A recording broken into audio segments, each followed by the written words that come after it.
சாப்பிட்டுட்டு 30 கிலோஸ் நான் என்னோட ப்ரெக்னென்சியில் புட் ஆன் பண்ணேன். 51, 52 அப்போதான் என்னோட ப்ரெக்னென்சி ஸ்டார்ட் ஆச்சு. 52, 53 அந்த மாதிரி தான் எப்போவுமே என்னோட வெயிட் இருக்கும். 80+ ஆச்சு. குழந்தை பிறந்தப்பறம் வெயிட் கம்மியாகும்னு பார்த்தா அது இன்னும் அதிகமாகவே ஆச்சு அந்த டயத்தில்.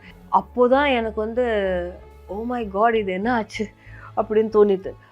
அப்புறம் எனக்கு எப்போவுமே ஒரு நல்ல விஷயம் நானே என்னை பற்றி நான் ரெக்கக்னைஸ் பண்ணிட்டேன். அது என்னென்னா ஒரு டிட்டர்மினேஷன், ஒரு கிரிட்டு எல்லாத்துலேயுமே நான் அதை பண்ணணும்னு நினச்சா அதை பண்ணுவேன். ஸோ நான் வந்து வெயிட் போட நான் ஒரு 4-5 ட்ரெஸ்ஸு தான் ப்ரெக்னென்சியில் வாங்கினேன் எக்ஸ்ட்ரா அந்த வெயிட்டுக்கு. அதுக்கு பாக்கி என்னோட கபோர்டில் இருக்கிற எல்லா க்ளோத்ஸும் அப்படியே இருந்தது. ஒரு கோனையில் மட்டும் ஒரு 4 ட்ரெஸ்ஸு ப்ரெக்னென்சியில் போட்டுக்கிறதுக்கு. நான் அதெல்லாம் ஒதுக்கிட்டு இல்லை அதெல்லாம் எடுத்துகிட்டு வேறு ட்ரெஸ்ஸு வாங்கி மாட்டல. ஏன்னா இந்த வெயிட்டெல்லாம் குறைச்சிட்டு நான் அதே ட்ரெஸ்ஸில் போகணும் அப்படின்னு தான் என்னோடய டிட்டர்மினேஷன்.